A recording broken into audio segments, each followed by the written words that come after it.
What's going on, beautiful people of YouTube? It's Renebean. Welcome to another episode of Live Video Game Hunting. A very special edition of it, because as you see, we got a special guest, Tatted Collector, over here. And as a lot of you know, that I am in Southeast Game Exchange in Greenville, South Carolina.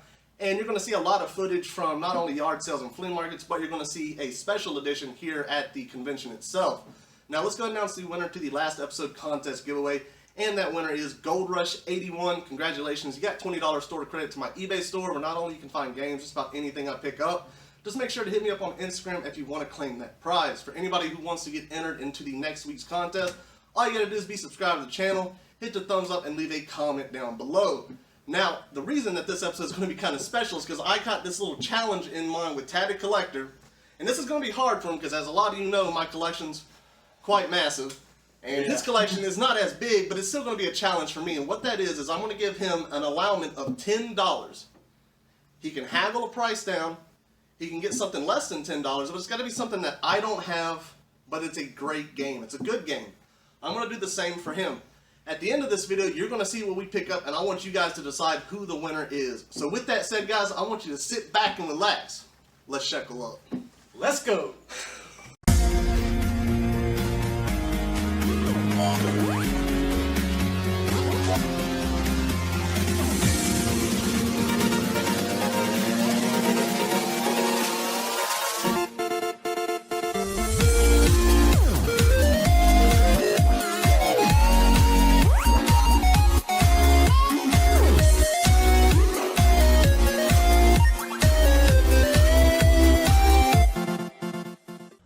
Alright everybody, welcome back to another episode. As always, I hope you all have found amazing things out there. Hell, even if you haven't found anything that great, I still like hearing about it, so let me know what you guys have found in the comments down below.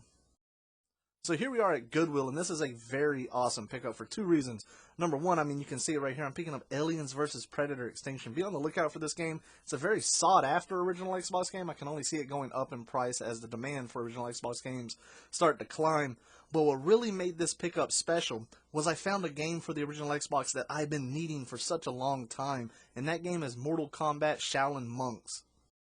Anytime that I can find an original Xbox game that I do not have for my collection, that I'm telling you, that is when I am in the happiest state that I could ever be in. This is a game that I've been looking for quite some time, and I'm very happy to add this collection and play through it again. The only downside to this pickup is Goodwill likes to change their pricing periodically. I mean, you can see there's a PlayStation 2 game there for $1.50, while almost all the other games that were added to the shelf are now $5. I guess it just really depends on who's doing the pricing. Now, I always make it a point to check out their display cabinet up front, and you'll see I kind of walk up on there because I did see a Hyperscan controller in the box, but for $10, the thing was opened up and beat up. I passed on it. Alright, so here I am at a flea market I've never been to in my life. This was actually on the way to the convention, and we were heading to another flea market, and my wife says, "Hey, let's go to this little mini flea market." And I was like, well, that's an excellent idea. I love going to flea markets. I mean, she just happened to see it before I did. We would have stopped regardless. I'm glad I did. It was kind of rainy and muggy that morning, but as you can see, I'm picking up some pretty good titles here. The Suffering, and then Dragon Ball Z Budokai. Now, I thought it was Budokai 2, but actually inside of it was Budokai 3. It wasn't the Tenkaichi series, but hey, Budokai 3, for the price that I paid, I picked that game up as well as The Suffering. And then Grand Theft Auto, the Liberty City Stories right here. I picked all those up for a $5 bill. That was an excellent pickup right there, and I get to add the Grand Theft Auto to my collection. Now, you seen earlier how I opened up the PlayStation 1, and I had no interest in it. I honestly don't pick them up unless they got the cords, the controllers, and it's like under $10, and it's just in very nice condition. Now, you can see this one's doing the classic symptom of not wanting to close, and it's just because that button gets so grimy and disgusting. You got to clean them out to fix that. But I only open them up just to see if there is a chance of a hidden game inside of it. You can get lucky. I found Spyros, Crash Bandicoots, that sort of thing, you know, your popular games. So always check in a console. Even if you have no interest in it, you most likely can find a game out of it sometimes. And I will say it's kind of funny, as much as I hate dealing with Wii's, you know, I pick them up if the price is right. But, like, my favorite thing about them is to see if there is a game inside of it. Because you never know. Like, when you get home and you're testing that thing out, whenever you cut that Wii on and you hit that button, you're just like, you're praying to the Nintendo gods to give you a Smash Brothers or something, you know. You never know what you can find in these consoles. I found games in GameCubes. I mean, anything that I see, if I'm not interested in the console, if it's too high, You open that thing up and you might be surprised. I see a lot of videos where people, they don't even open up the consoles as they're looking at them. I'm telling you, people, they leave them in there all the time. Alright, so here we are finally at the convention, and I want to start off by saying thank you to every single person that came up, said hello, said they were a fan of the show. That was very awesome. It showed me a lot of support, and it surprised the hell out of me just how many people actually came to do so.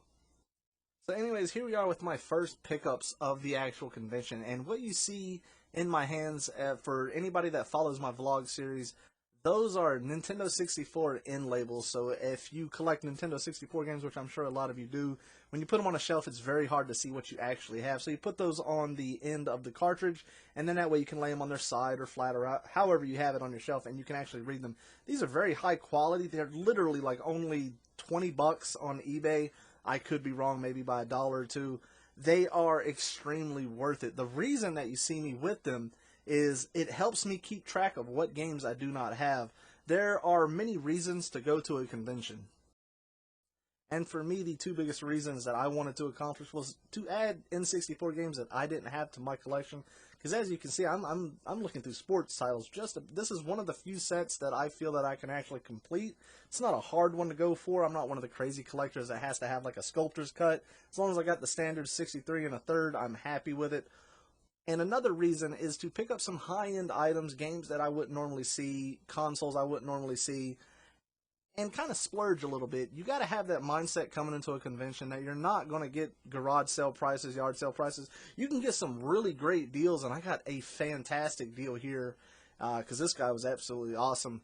But I wanted to kind of steer away from just picking up games for sets that I had no interest in completing or games that I didn't want to play. But the N64... I'm close to it. I'm probably about 3/4 of the way there, but I still got a long journey ahead of me. Now, I know a lot of you out there are probably already thinking it whenever you first saw me pull these little end labels out, is Renebean, why don't you have all your games logged or on an app? And believe it or not, I have tried to do that, a few years back and just kind of gave up on it. It's not a hard thing to do, but my collection's close to 6,000 games, and I just keep putting it off and off and off. I promise you guys, one of these days I will just sit down and do it. It may take me, a handful of days to knock it out. It's not a bad thing to do. For anybody that's got a smaller collection, I'm telling you, if you got, even 200 or 300 games, log them and keep logging your games. Because, like I said, I'm sitting on close to 6,000 games here. And to log that many, the disc-based games, anything with a barcode is very easy. You can usually just scan it with your phone. But when you get into cartridge-based games, that's when it becomes tedious. Game Boy games, things like that. And all the apps that you guys have recommended to me, I've tried them all. I probably still have them on my phone. One of these days, though, I'm going to make a promise that I will try to keep to you guys, is I will log all my games and have them on a beautiful spreadsheet. But until that day comes, me coming to this convention to pick up some N64 games that I didn't have, that I knew I needed simply with the help of these sheets, seemed good enough for me at the time. So as I was saying earlier, how these guys at this booth were awesome, that's not always the case with some of the vendors you might meet at a convention. Some of them are not willing at all to work with you on pricing. I like to bundle things up, and I just, honestly, I think it's given everybody here hunts. They know the routine if they're out yard selling. When you get a bundle deal, obviously you should shave off a few dollars. And some vendors, they will not shave anything off. Some of them price above eBay. That's just the way it is. But the ones like Steven here running this booth, he was absolutely amazing to deal with. I ended up stopping by this table 3 or 4 times, and he was a pleasure to deal with. A lot of the vendors here were very awesome. But remember, if you go into a convention, you can run into some people that are just kind of difficult to deal with, but those are the types of people that will not make money that day. It's the ones like this guy right here who was working deals with everybody. He gave me an amazing deal. I ended up picking up 4 Nintendo 64 games, a copy of Mario Tennis for the Virtual Boy, and a complete in box Cruisin' World for $20, guys. That's an amazing deal right there. I was very happy for that pickup. He definitely helped me out with that. The Nintendo 64 games were nothing crazy. They were games that I needed for the collection, and to me, that's all that matters right there. That was a phenomenal deal. If you're watching, thank you so much for it. So all this footage you're actually seeing is on Sunday, and I like to wait till that day, on the last day of any convention. That's the best time you're going to get the best deals possible. And as you can see, I come across this Atari Lynx 2 in the box. They had it marked at 150. They slashed it to 125. I crumbled up the paper because you know that ain't the price that I paid right here. This thing was in beautiful condition. It came with a copy of Basket Brawl, and it even had another baseball game inside of it that I didn't even realize. I paid $80 for this, plus a copy of Zoids for the GameCube that I traded towards it, and I remember picking up that game at a yard sale for at least $1 or $2. This was an excellent trade. So with these next few pickups, you're going to see an emphasis on getting games that are complete in box, or they have the box, just because now that I have the room to actually acquire these things, I don't have to sell them to make room. I'm picking them up. Conventions are a great place to pick up games that are complete, or they have the box for super cheap, as you're going to find out. Here I pick up a copy of Pinocchio as well as RoboCop 3. And these are two games that I did not have, so that was very awesome to pick them up.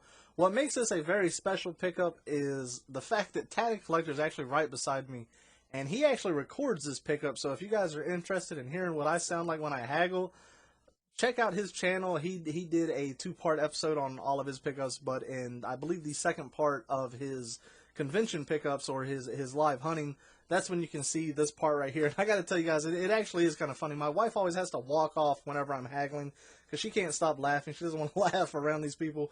But that's the key, guys. If you can get people laughing and smiling and joking with them, you are most likely going to have your foot in that door to get a good deal. And that was the case in this situation right here. Now, understand, I'm not shaving off, crazy amounts of money here. I can't remember exactly what he wanted for both. I want to say we started at $30. Notice his hand is out right there. I'm still talking, still joking, just, bickering back and forth. But if you watch Tatted's video, you can see, I do it in such a polite way. But I think we ended up settling on $23 for both of these games. Pinocchio was complete in box. RoboCop 3, it was a little beat up, but that doesn't bother me. You put that thing in a protector, it beefs it right up and makes it look really nice. And to pick these games up, 2 games of which I did not have already, $23 would be about the price of them loose cart. So to have them with the box, Pinocchio being complete, that's a phenomenal deal right there. This guy was very awesome to deal with, and he was really fun to haggle with. And I told him haggling was the best part of any convention. He agreed with that 100%. I always like to think about the different ways deals could go down with all the pickups that I get. I could be that guy that comes up and asks him how much these games are. He says 30 and I say 15. The guy obviously is going to turn that down, or he says 20, whatever it is. I set it down, throw it down, however it is, just present myself as a very rude person and walk off. And I also think about the person that I was in this situation. I came in smiling, I was friendly, I was talking with them, joking around, and I got a really good deal on these games. I'm happy about that. So anytime you guys are out there hunting and you end up not getting what you want, just take a step back and think to yourself, what could I have done? What could I have said in this situation to change things around to where I could have ended up getting the deal? And a lot of times, guys, you're going to find it just has to do with how friendly you are and how you present yourself.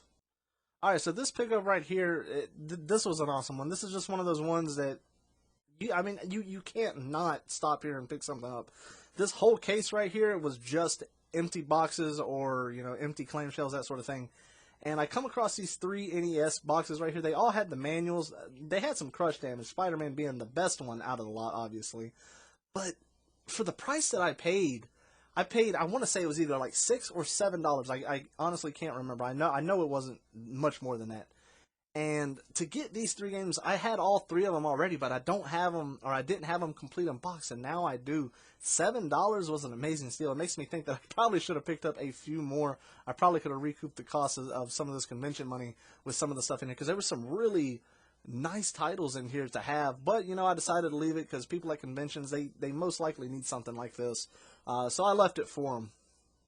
So I ended up getting the boxes for Spider-Man, Return of the Sinister Six, Fast Break, as well as Gauntlet 2, all with their manuals. Not in the best condition, but for $7, guys, that's an absolute amazing deal. If you follow the vlog episodes, you can already see that I got these boxes looking so much better, and they look absolutely beautiful on the shelf, and they have such amazing artwork. I'm so happy to be able to add complete in-box games to my collection for dirt cheap, too. That's the best part of it all. So this is the most heartbreaking part of it all, is I didn't realize my spy glasses were going to die on this next pickup while I started hunting. I just kept going with it. but I ended up getting a huge stack of complete unboxed Super Nintendo games as well as some Master System games, all for $55, an amazing deal. You'll see it here at the end in the rollover recap.